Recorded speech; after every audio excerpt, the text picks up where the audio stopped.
So there we go. So yeah, welcome guys to this session. Today we're going to be talking about energy optimization and basically the role that data plays in that. So collecting data from your sites in terms of your energy usage, predicting future energy requirements, and just looking at that data to suggest improvements in terms of managing power. Very, very happy to be joined by Infozech, our sponsors of Meetup Asia 2021 this year. They're going to be helping us to lead this conversation. And we've also got Paul from Apollo Towers in Myanmar, who is also going to be alongside joining us. So Paul, do you want to just give a quick intro into kind of like your role at Apollo and why this topic is so important for you guys? Yeah, thanks, Jack. I started working with Apollo since 2014. From the very start, I would say, not a single tower was built back then. So our focus back then was really establishing the network. And 2018, fast forward, I was moved in the operations side of it. It is where we started really working hand in hand with Infozech to use their modules. Very important for us, especially in the power side, because TowerCo is not only leasing, but we're also primarily giving a power. So, yeah, that's the short and brief introduction on my side. And right now, I'm working as the operations and support manager of Apollo Towers. It is where I really give my support to the entire operations network, one of which is support of Ankur. Thanks, Jack. Great, thanks, Paul. And Ankur, you're going to be kind of leading the conversation alongside Paul today. So can you just give us a quick intro into your background and why this topic is important to Infozech as well? Thanks, Jack, and thanks for having us at this roundtable. And thanks for organizing this roundtable about energy optimization and measurement. Infozech is an IT solution which has been working closely with the towercos and the telcos for the last 2 decades. And we are very focused on helping the towercos improve energy efficiency optimizations, as well as focused on achieving sustainability with the new goals around carbon reduction and environment coming in. So that's what our journey is. We are very deep in the tower domain, and we bring in a very rich experience of towercos and telcos experts, which work closely with our customers to help them consume technology a lot more effectively and seamlessly. Today, our customers have a lot of choice of options when it comes to technology and adoption. The trick is how you can string it together in a nice pearl of diamonds and actually use it well, so that the insights you get can actually be used effectively. And Paul, thank you for joining us at this roundtable. What we also want to showcase with the members of the Tower Exchange fraternity is how Apollo has successfully deployed and raised the bar of excellence in terms of execution of some of these solutions, and that has led to benefits for Apollo Towers as well as its customers and as well as the community out there, right? And what we also wanted to bring out, there has been a lot of adverse ground situations in Myanmar since February last year. And in spite of all the adversities, Apollo Towers has really raised the bar, and Paul and his team has kind of raised the bar in terms of dealing with it and also executing on it. So that's what we want to bring out in this roundtable today. So thank you, Jack. Mm-hmm. Thanks, Ankur. Appreciate that. So we've got a couple of people that I can see, with cameras on as well. Hopefully you guys can get involved in the conversation as well. We really do want to make this as interactive as possible. So Drew, if it'd be good, I just wanted to kind of come to you, see if there's anything in particular you'd like to focus on, any questions that you have, and any areas that you'd like to, speak to today. Not as of now. I think going forward, I really look forward for this discussion. I was involved with Infozech earlier, and Apollo I have worked very closely with for past 6 years or so. Okay, excellent. Looking forward for this discussion. Definitely, I'll contribute where I can. Okay, thanks, Ruth. Good, thanks for popping in as well. Louis, is there anything from your side that you'd like to focus on today, or any questions or topics you think we should focus on?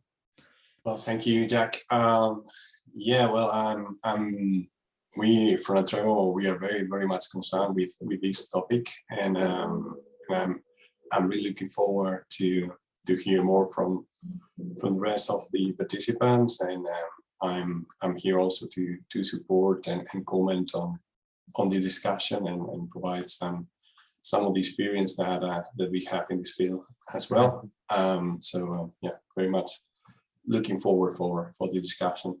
That'd be great. Thanks, Liz. And then Anthony as well. I'll see if is there anything that you'd be interested in kind of focusing on from as a last perspective? Yeah, I'm just here to learn and see what the industry needs. Okay, perfect. Thanks, Anthony. All right, cool. Let's I guess it'd be kind of interesting then, Paul, to just kind of hear a little bit more about the journey that you guys have gone on at Apollo, moving from kind of as a relatively new tower co. You mentioned you've been there pretty much since the start. Can I step in before we get Paul to speak? Is that okay? If I expect, I'll probably take it up from here. Yeah, of course. Yeah. Sure. Sorry about that. Okay. So I think looking at energy, what we've basically been looking at, energy costs is a very significant chunk of the total expenditure. And most telcos and tower cos are kind of focusing both on the problematic grid areas. A lot of that we see it in Myanmar, as well as alternate sources of energy, such as diesel, battery, other sources of energy. And some of the key areas where we've noticed some of the key problems are, one is around diesel pilferage during fuel delivery, as well as the fuel filling process, the hidden fuel usage. The other area we look at is around battery management, and then around energy consumption mismanagement by managed service partners. How you deal with the MSPs is often a big area of concern. And then the tower co disagreement leading to reconciliation issues. We were on this panel earlier in the day where people were really thinking on how do you do reconciliation on billing, and what goes on between the tower cos and the telco can often becoming very difficult to deal with and take a lot of attention, right? So looking at this, Paul, what I wanted to ask you is how Apollo Powers utilized energy insights from remote monitoring systems data to optimize energy management process. So one of the key things which we have been seeing is there's a lot of data coming in for remote monitoring systems, but how do you utilize that, right? And if you comment on that, please. Right. Thank you, Ankur. It's really challenging. From the start, I recall we're doing this manually. It's extremely difficult for us. Not only we're not getting the right data, we are also losing money. So that is why we shifted. We wanted to digitize it. So this is where Infozech comes in. So just an overview. In every site we have this communication module. We put it in every power cabinet. Then these communication modules interact and sense data, capturing the DG run hours, the actual. Because, like I said, TowerCo is not only leasing, but also a power company providing power to the MNO. So each site sends the data, and Infosec collects them, the data, and they come up with a dashboard, which I really love. This dashboard is then analyzed by our performance engineering. This is where we see the actual DG run hours, grid, the battery, and that all translate to an accurate data where we can accurately bill our customer. Like Ankur said, that's always a long discussion when you're doing reconciliation. How to solve it is you provide them accurate data, real-time data, graphs, analytical charts. So that is where I really appreciate the solution that the Infosec has given us. And not only that, I'm even planning to expand it, because in Myanmar, it's quite a different challenge. We try to solve that accuracy. Now we're having issue on thieves, theft incidents. So I'm planning to even expand it using their modules. We wanted to put intrusion alarms. So then this intrusion alarms communicates to Infozech's module. You call it API, right, Ankur? The connectivity between two software or modules, right? So I'm planning on that stage now. So really helpful based on our experience monthly, and then not only that, the accurate CPH or the consumption for our then the every generators we have, we are able to see it from our dashboard through the help of Infozech. Really grateful, thankful also. So thanks, Paul. And I think to Apollo's credit, there has been a lot of data which is being thrown at you or coming to your way from these different sensors, right? And then often there are several insights which get taken out. Then you are able to curate them and actually put them into action, right? So you want to share some stories maybe around batteries or something which you are able to really action and see some ground benefits? Yeah, true. Real time. I've worked with your team, especially we work on this troubleshooting, SIT, we call it site incident ticketing. Through mobile app, we require our vendors to. It's mandatory for everyone in the entire network, our MS vendors, to have this mobile application for Infosec. So, in terms of fueling, we do the planning. We call it deep plan. Everything is loaded up in the iTower.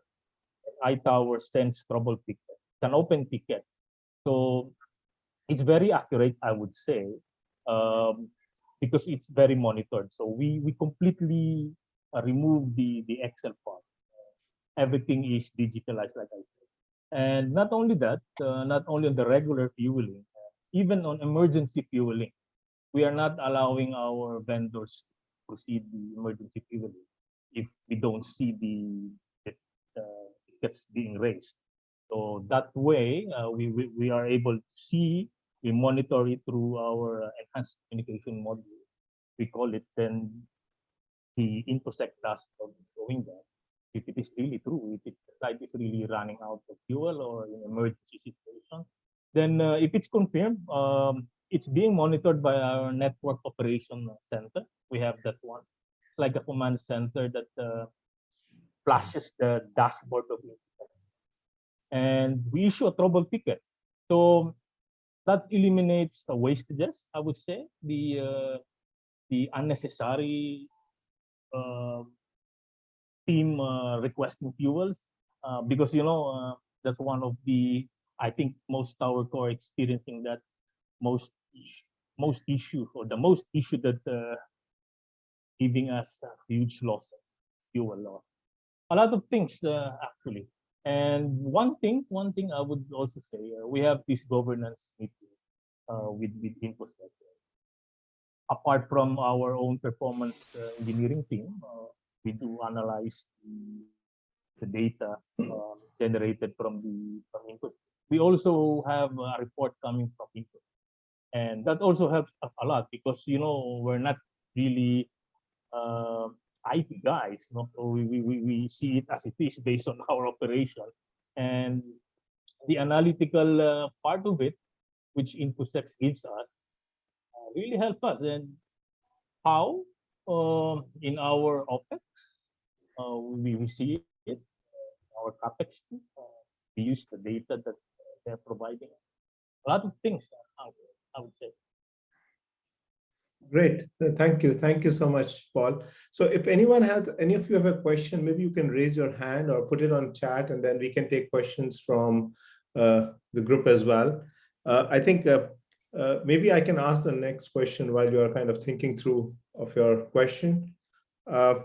I think you made some very unique changes in terms of dealing with batteries and in terms of battery optimization. Do you want to share some of that? I know some of it may be in proprietary space, so whatever you feel comfortable, please share. And if you're not, then you can pass it as well. I can share it. Like I said, our performance engineering is heavily dependent on the solution that is provided there. It is where we see the performance of our site. So there are certain types or lots of types of power models in the tower. The actual, for example, the grid plus battery model, the DG plus battery model, the grid plus battery plus DG model. So what we do, our performance engineering team there, the data that you are providing, it's their daily view, I would say. So it is where they rely their analysis in terms of battery, how you say it, performance. So we will be able to see if it's really getting end of its life. Number one, right? The especially the DG run hours also. It is where we are able to see and optimize every asset that we have, and especially in the case of Myanmar, it's very challenging to import the assets. So we really have to make use of everything we have. So that's how I can share in a general term. Ankur. Great. And I think what is it that you did on governance? I think you changed the way you work with the MSPs. You get them to do these things. Did you give them any incentives? Did you give them any carrot or stick? How did it work? Because what you did was very revolutionary, right? It wasn't easy to do what you achieved. We're getting the field data accurately. It was challenging, really. I was part of it, the Infozech.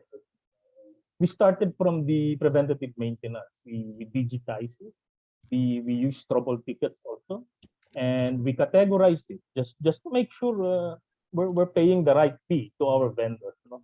So in the preventative maintenance, we split it category 1 and category, and all those planning are being loaded to iTower, and every single site have its trouble tickets, and the tickets directly goes to the team, not to the manager sitting in the office. It all goes to the field team. So that's one. Second, like I mentioned, the fueling, we also digitize it using iTower's module. Monthly fuel plan, the DFR we call it. We use your module and issuing trouble tickets, everything. And third, we also did like I said, the site incident ticketing and the corrective maintenance work order. So everything is in digital form through your module, but it wasn't easy, I would say. Like anything that is new, the challenge is always there. But we've come across it, and with the help of your support team, countless of hours training how to use it, the modules, the applications. Until today, that I would say we're pretty fine. We're really working fine now because of that, and it saves us a lot of waste really, because of that solution that you provide. Yeah, it's really amazing, what you are able to do. It's just amazing what you're able to do. You're basically taking the trouble tickets and dispatched it directly to the people. So you have removed waste of other human touch, or you're getting to zero human touch, what we are talking about.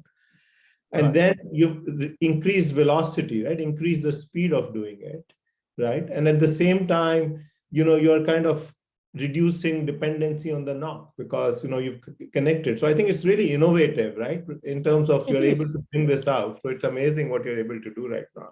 Yes, and not only that, through API, we are also able to see in our dashboard, in our main network operations center, what site is having a PM for the day, because the ticket is there. If the ticket is open, right?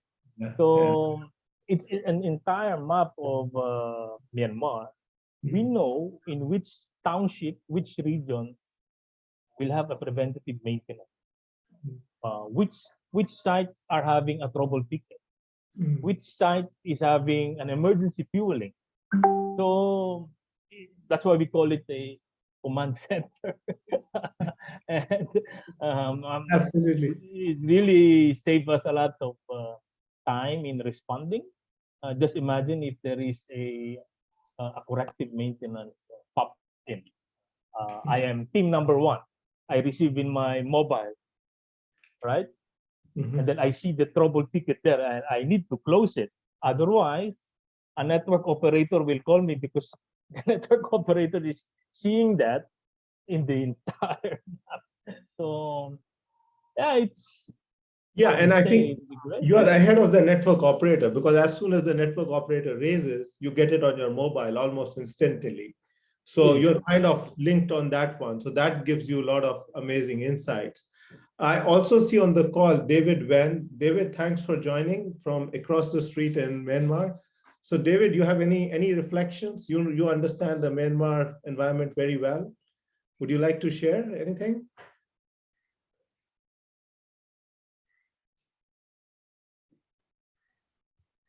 Hi, sorry, I'm having connectivity problems. I'm actually in the UK at the moment. I was only catching half the conversation because I was on my mobile. But sorry, yeah, so we've obviously got lots of challenges at the moment, and Apollo, I'm sure, has the same in terms of the environment at the moment. But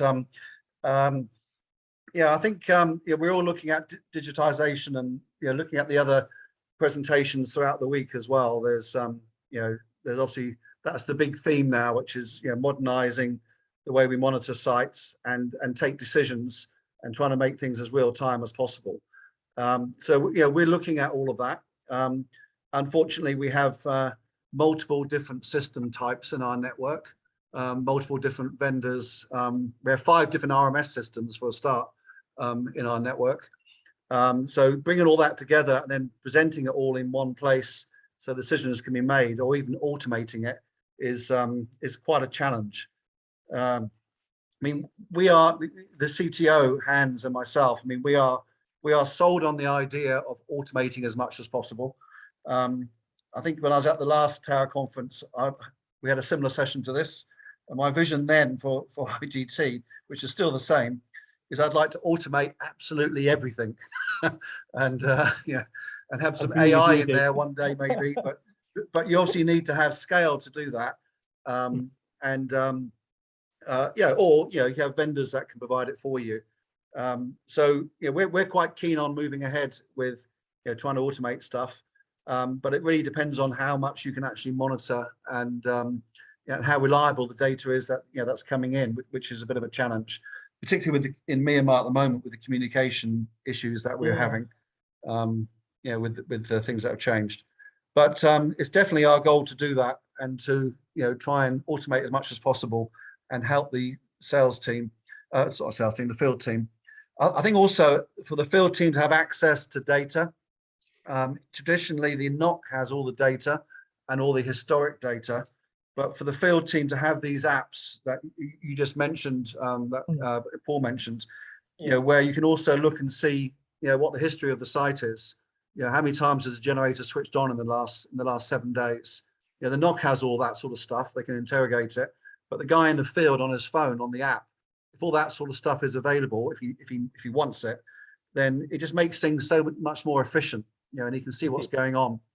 And one of the speakers yesterday, I think it was saying that with having access to data, and he mentioned having it on iPads or whatever, in the field, you can just make things so much more efficient, as well as asset tracking as well, all through the same app.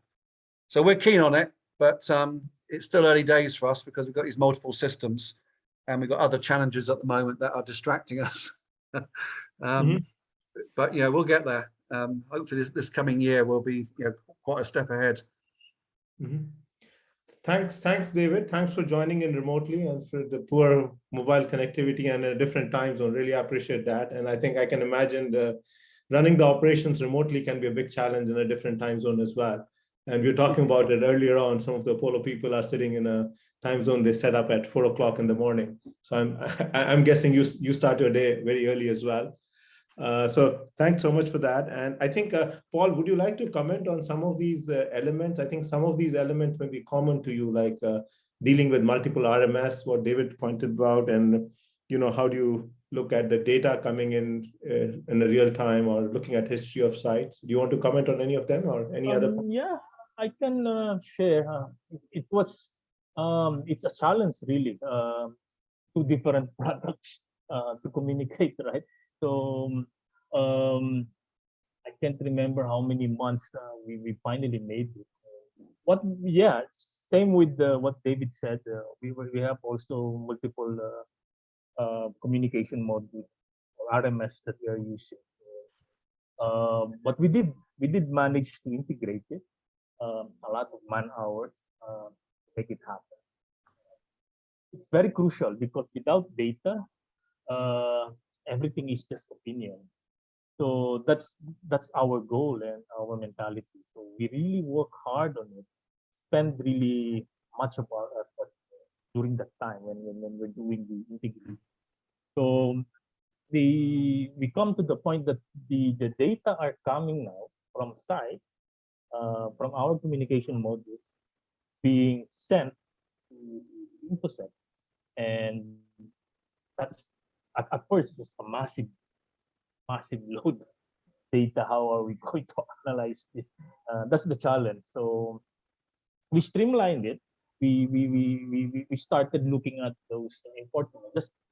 Just to tell you, the alarms we're getting are a lot. There's smoke alarm, a lot of trouble tickets, thousands of trouble tickets are coming, right? So we streamline it. We focus on the where we are going to have a benefit, right? On the DG run hour. That's our number one concern.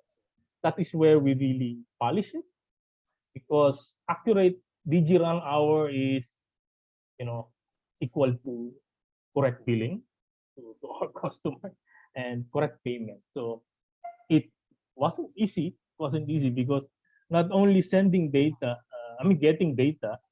The challenge also in Myanmar is how to send the data. I'm not sure if you've heard it. There are switching off the data network. So that's number one. I even recall we went backward on the technology. We relied on SMS. Back then, Ankur, I don't know if your team told you that story. We went on SMS, sending SMS just to get the data. No? It was really hard. So now it's getting better. Yeah, on the data handling, I would suggest pick the most important thing when you have the technology with you working. Yeah, so I think what you shared was very, very.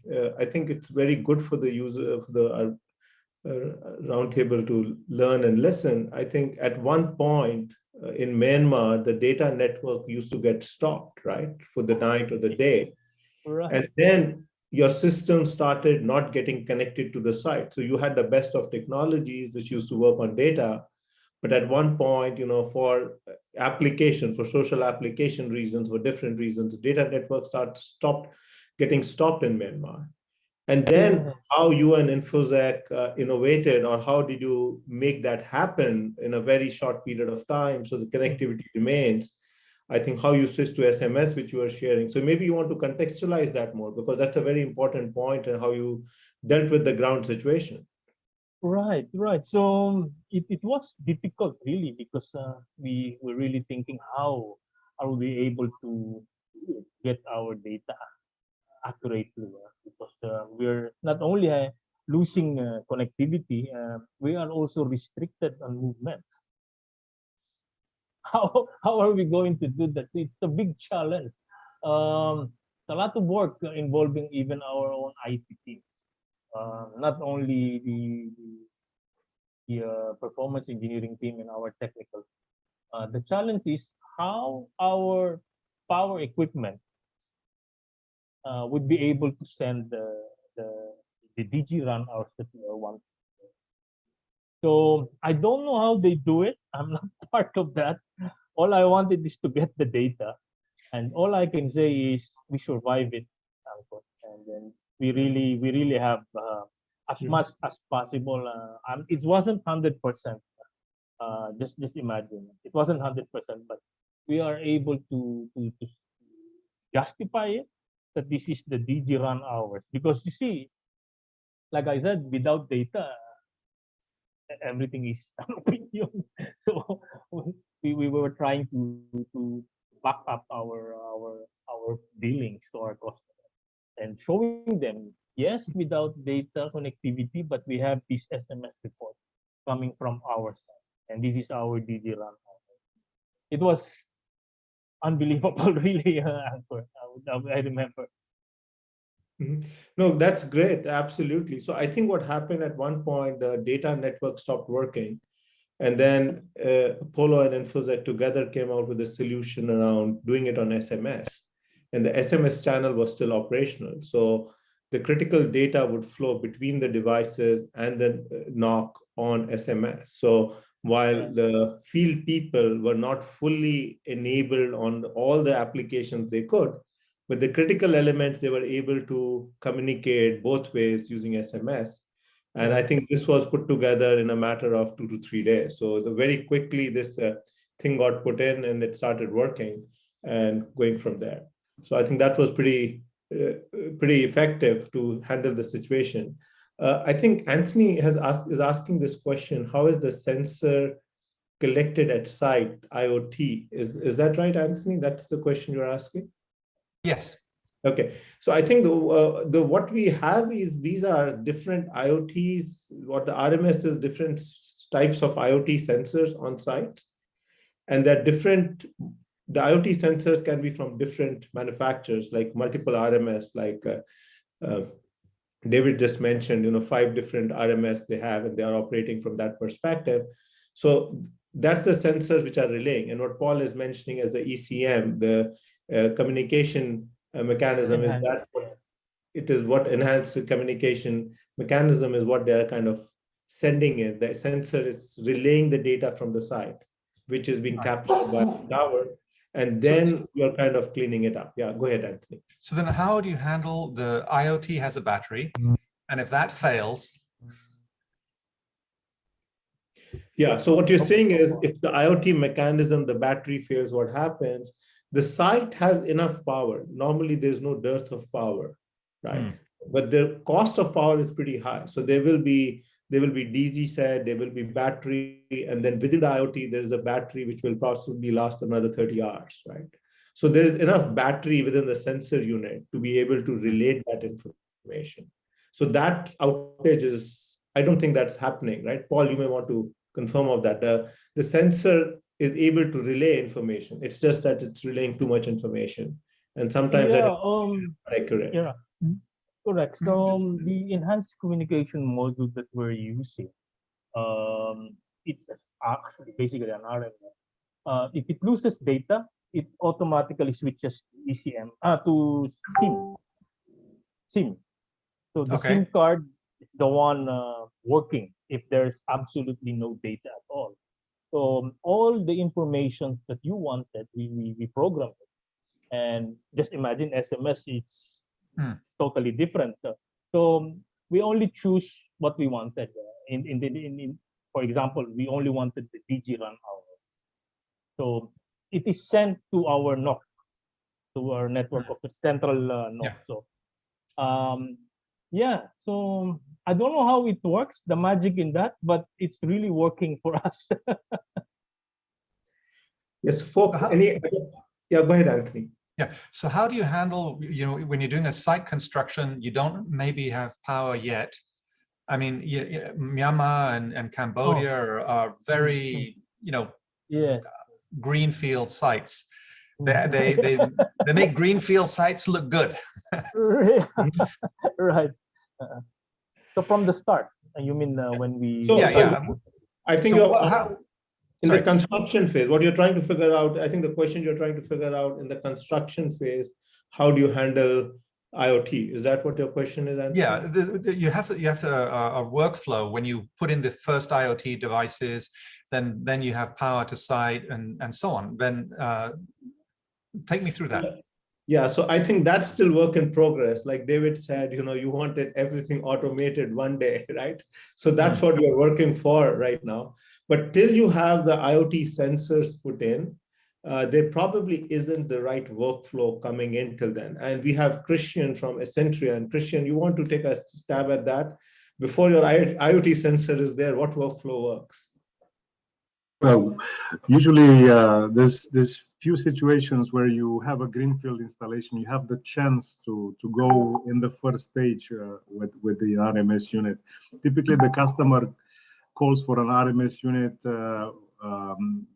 long way into the project when there's different manufacturers of diesel generators, different manufacturers of rectifier systems, battery backup systems, and so on and so forth. So the most difficult task would be to integrate these things and to normalize the data, to aggregate the data, and send the data in a logical manner to the central software. We have done. Christian, I think what Anthony is trying to say, when you're building a site. Yes, I know. This is what I wanted to say. And there's no sensor. How do you get data when there's no sensor? Do you have drones running? Do you have cloud satellite running? How do you get data then? But first of all, you need to have a power source. Otherwise, it's not going to work. The power source can be a solar panel, can be a diesel generator, can be a temporary electrical connection. Just to comment a bit about the previous question about the battery of the sensor and so on and so forth. Yeah. Typically, there is enough backup power to cope with short-term power disruption from the site. Some customers. So how long is short-term? Some customers want to have 30-minute, 1 hour backup time, and other customers, they go a long way and they want like 6 hours. Okay.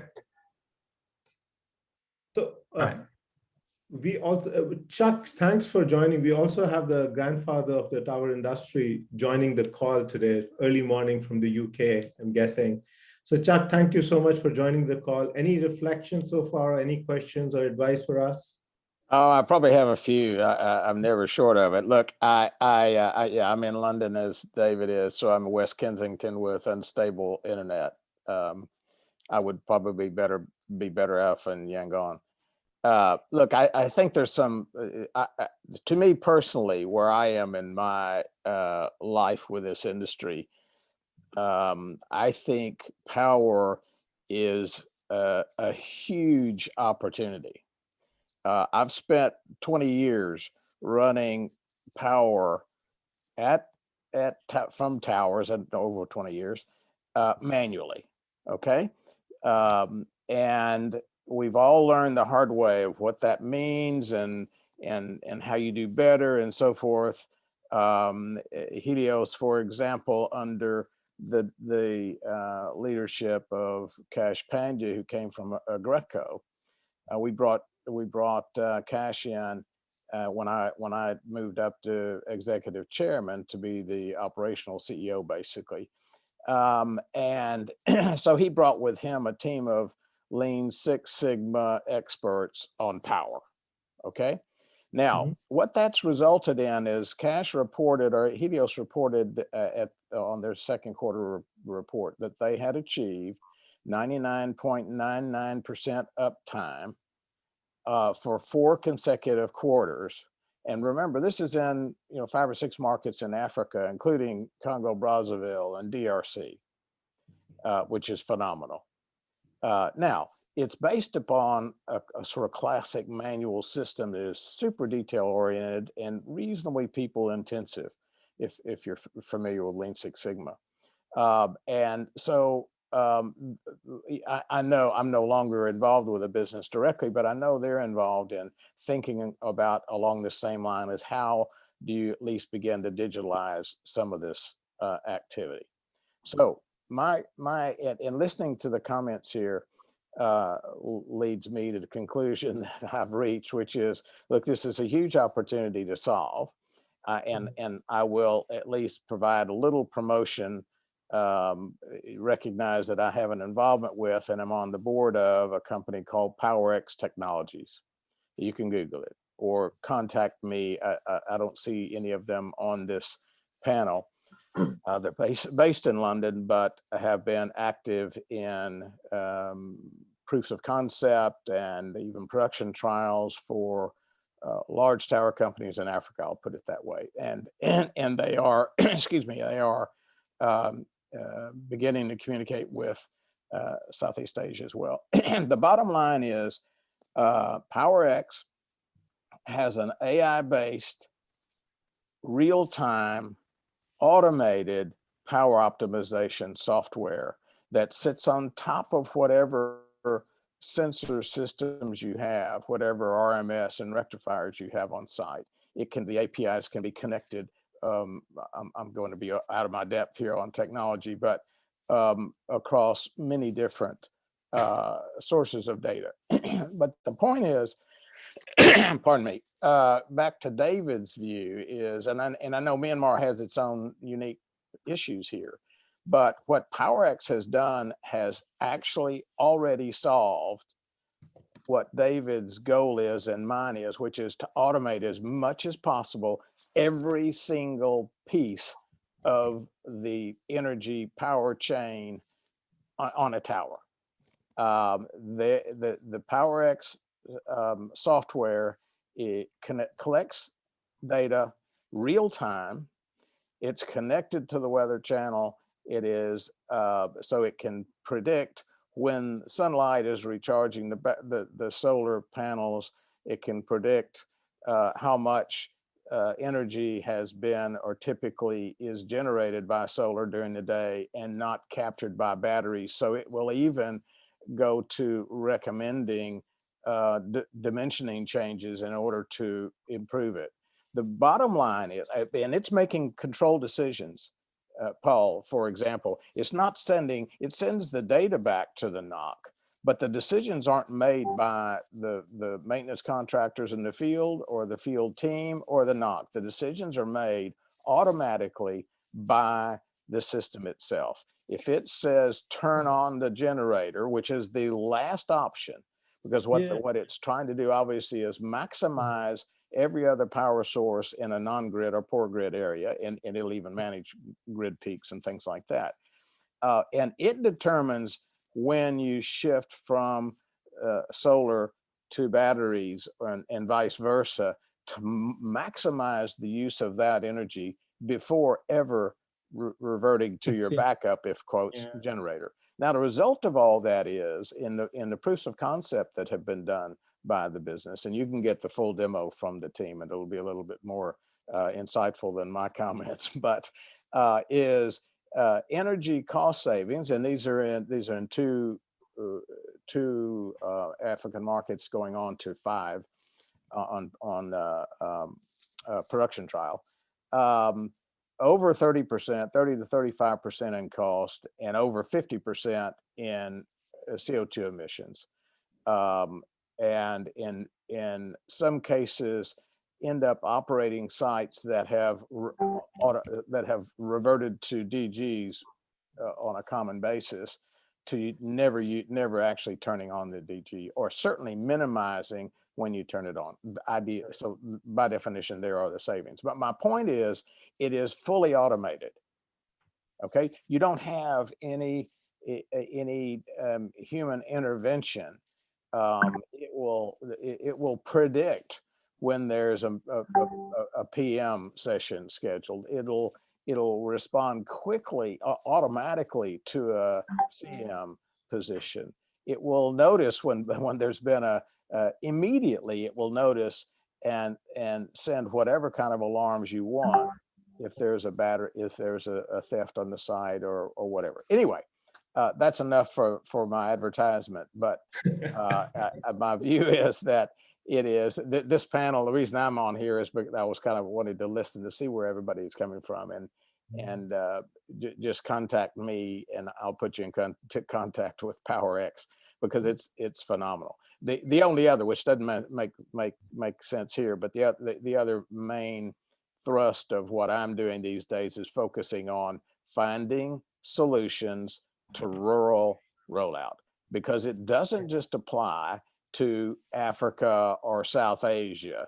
It's a huge problem Anywhere. in the US, it's a huge problem in Germany, and a problem, a relatively big problem in the UK. There are white spots everywhere, and regulators today are becoming extremely aggressive about mandating coverage obligations be met. And I don't care if you're Deutsche Telekom or Vodafone in Germany, the regulator wants white spots eliminated. And we used to think about this being a problem in rural Africa to connect the unconnected and all that kind of thing. Well, now it's a much bigger issue. And many of the solutions that you would find for an emerging or developing market have to be transportable to developed markets as well. So anyway, more importantly, just let me know if, just send me a note or email or LinkedIn message or something. Jack has my contact details, and I'll turn it over to the PowerX folks. Thanks, Chuck. Really appreciate you joining in and you sharing with us this wisdom. And also, I think what you mentioned about AI is truly exciting. I mean, because I think we are getting close, and I think the AI works in the cloud and works well in an automated IT manner. And the reality, I think, is what we see in Myanmar on the ground, right? When you cut off the internet connection, then what do you do? When you have to service the sites and keep the sites working, making sure in a tough situation they continue to work. So I think when AI meets, when you can lay the road for AI to run, so I think it's a very, very nice reflection which you're bringing in, because that is where all of us together aspire to get there. And I think the second thing which you mentioned about the rural connectivity, I think kind of is a very, very interesting example, because on one side, you're trying to do things for rural connectivity.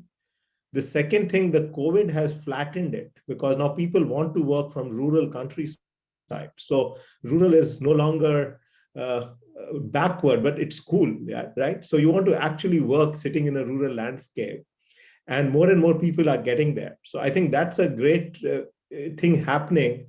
And people are also, coming back with the Universal Service Fund and saying, which each of the countries have, and those funds have been piling up for years. So now there's a lot of regulatory pressure I'm seeing in different countries to really go and release that and start development. So I think in India, we have seen a huge amount of countrywide availability of the network over the last few years. But I'm seeing that happen in the rest of the other countries as well. So I think that's phenomenal. And I think the third point which you triggered, how do you leapfrog the rural solutions from the developing world to the developed world? Because the developed world is actually meeting climate, right? Their challenge is climate. And they are seeing either bushfires in Australia, like we were talking about on Tower Exchange yesterday, or you have climate hurricanes coming in US, or each country has its own taste of when the climate will take charge of their grid, and they need backup power. So I think very similar solutions have to get transported to the developed world as well as emergency power resources, because so far the developed world wasn't looking at it. So I think there's a very, very interesting phenomena coming in. And like you said, really it's all about energy and making the energy thing work. So I think that's very, very important. So I think if there are more reflections and questions, if you can raise your hand or you can post on this common group, that will be a good trigger. But while you do that, I'll probably turn it back to Paul and saying, so Paul, if you were to pick up 2 or 3 memories back from the lane 2020 and 2021, right now also I think you are working outside of Myanmar and managing this whole network in Myanmar. What would those memories be? I mean, how did you kind of conquer the field reality with technology? Because our purpose at Infozech is also really to help customers consume technology effectively, right? And you actually did it, right? I mean, you made the technology run when the field reality was getting adverse. So, what are those stories you will remember from this? When I started 2018, like I said, everything is in Excel sheet. And everyone is presenting a beautiful Excel sheet, but it doesn't mean anything if you cannot interpret it. So when we moved to trouble ticketing, the one that you guys helped me, um, everything is accurate, and every missed ticket there must be a justification. So I know exactly, at least, with high probability, why did they miss the PM? Why there is a corrective maintenance? What is the root cause of this issue? So that's the best summary I can give you, Ankur, from past to present.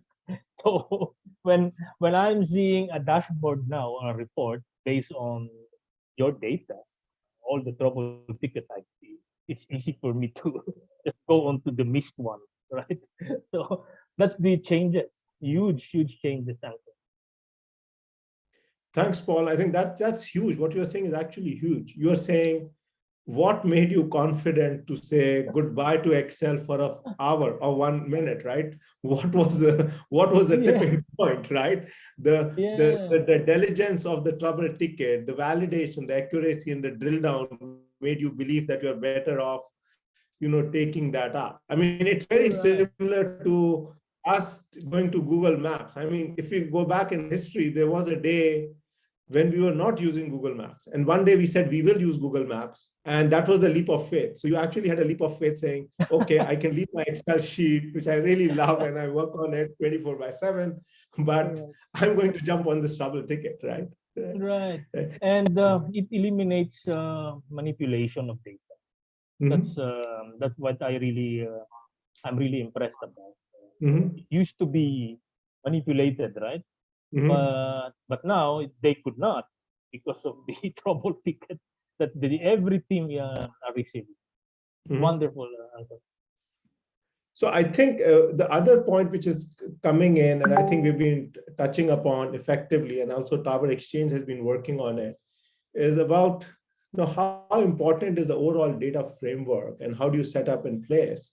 And we are actually getting to the point where this data framework and the strategy will get super used overall from even an M&A perspective, because then you can actually start running M&As also using this data framework and strategy. And I think what we are talking about in this panel is also about how you're using these constructs, right? A very simple construct like a trouble ticket being managed on Excel gets automated, which you develop enterprise trust on, but you keep building these blocks of layers of data. I mean, similar, you build blocks of layers of data from sensor data coming in. And as you build your confidence and trust, the enterprise trust gets developed. And at one point, you will probably do an M&A running on that framework. I think we are about less than 5 minutes towards the close. I'm just looking at the clock, and Jack and Appia, please hold me to it if I'm running off it. But I think we've had an amazing panel, amazing roundtable today with a lot of very patient listeners. So any questions, anything you want to share? I know, Dhruv, you've been very active. You want to share something, and then we can get some other people to share comments or reflections? Okay, I actually have one question for Paul. Oh, so there are, I have been associated closely with Apollo, so I just want to understand the current state which Apollo is in. There are two types of sensors or the power system, which I understand the Apollo deploying all the intelligent power systems on the new build sites. But there are a whole lot of legacy systems which you got in marriage with. That's correct. With PAT. So what are you doing for those legacy systems, those legacy solutions, so that it again throws back data properly? Yeah, the answer is we're replacing it. We're getting away with it. That's what I'm discussing a while ago. We call it ECM. It's an enhanced communication module. It's an RMS, but very intelligent RMS, I would say. So it's more than an eye, really. You can really see, and you can even turn off and turn on the generator using that ECM. So yeah, so we haven't completed yet. We are just in the first phase, removing all those old legacy. I think you're familiar with 6E. in Myanmar, and Very much familiar. yeah, sending us incorrect tenant loads. That's number one issue. With this new ECM, it's really, really a leapfrog, I would say, from the old legacy that we're using. I think I met you in Myanmar. I cannot remember when, but you look familiar. I think we met one time. Yeah, Dhruv's second home was Myanmar. He just relocated to India. You would have definitely have seen him multiple times. Yeah, it's very familiar. So, Okay. Ankur, you are being kind saying that it was my second home. I probably considered it my first home. So. Okay, so thank you, Dhruv. Thank you, Paul. Any other reflections, question? Hans, thanks for joining us. I think I see you as on the call as well. Would you like to share something with us? I jumped in a little bit late, and actually the questions I had yesterday were more suitable for this panel than yesterday because it was out of sync. But maybe you guys already discussed it. For me, it was like, okay, Infozech, your expertise is in crunching big data and present things and do regressions and whatever. But if you don't have data from the side that is accurate and that is reliable, then whatever you do, it is, I always say, crap in, crap out. Yeah, and I understand you guys don't deliver an RMS system yourself, but you provide all the interfaces. Mm-hmm. And my question is, what are the RMS systems you can communicate with? Mm-hmm. What brands? Can you talk to Huawei? Can you talk to Delta? Can you talk to Invendis? So I think, yeah, you already named three of them. We do, right? All the three answers are yes. And I think that's very, very important question you asked yesterday. How do you bring in the RMS data and convert into insights? And I think that's what Paul and his team has been able to do. So we at Infozech, we can read Delta, we can read LTech, we can read Huawei, we can read Invendis. We are protocol independent, and we keep adding to the list. There are several others on the list. We will be happy to share with you the whole list offline. And but the critical thing is, how can you get crap in and intelligence out? How can you make it a waste recycling machine, right? So you do get a lot of data coming in from sites. And I think that's a very important discussion, and maybe we should consider it for our next Tower Exchange as well. I know there are Appia and Jack are now looking and staring at me and saying, you know, the minutes are passing away. But if we can go over a few minutes, we will. But Jack and Appia, you will have to guide us. I have a more specific question, actually. You know, when you have the RMS system, but the RMS system is only the communication between your system and the site, but you have a DG controller, and that has to be connected. It has a whole suite of alarms, yeah? And there is a timer in the DG controller. You have your power cabinet controller. There is also a whole suite of alarms and readings, DD running hours, grid running hours, all that. But you have your batteries, lithium-ion batteries. Every battery provide data. Can you transfer all that data to your database? Yes, Paul, why don't you answer that? I think Paul can answer that very well, because he is the actual user, right? We can share with you offline also, but let Paul answer it. He's with us right now. The quick answer is yes. We were seeing it. We're seeing all the power available on every site. So we are seeing the grid run hours, the battery run hours, and that's how we calculate our DG run hours, because we're able to see all of those. And yeah, the answer, Hans, is yes. From the RMS that we are using, and Infosec is collecting all of those site data, and I can see the graph from Infosec's dashboard. So you are happy? I am happy. Our performance engineering is happy, because without it, we are in trouble. I think we have the same problem as if no data, we are in big trouble. Yeah. But can you also, you you get it, you have the upstream of the data to the Infozech system. Do you also have a downstream? Can you do controller settings, timer settings? Can you push it? Can you push to the side? Remotely, I think not yet. Okay, okay. That is just a question. I want to know how advanced it is, what can, what cannot. Okay, actually, that is all I want to make a remark about, or a question. Thank you, Hans. Really appreciate it. Really appreciate your comments, and really appreciate your comments yesterday, because I think the comments were really important. How you can bring in the RMS data and kind of curate it, and I think that's exactly what Paul and the team has been able to do. That there's a lot of data coming in, but how do you filter? How do you segregate? How do you relate it back? And how do you convert them into intelligent, actionable insights? And then they're also able to track it down, like for battery management or for field uptime. So those are things they're able to actually make it happen. Okay, thank you. So thanks everyone for being a very interactive and a very good session. Specifically, Paul, for sharing this amazing wisdom with all of us this afternoon, this evening, this morning, different parts of the world as we are absorbing it in our different time zones. With that, if there are no further questions, I would like to turn it back to Jack. And Jack and Apia, thanks for having us here today. Thank you, Ankur. And I'd like to reiterate that thank you everyone for coming in, joining the conversation, sharing your thoughts, and asking lots of really interesting questions as well. I definitely think data has been one of the more interesting themes that have come up across the course of this week so far.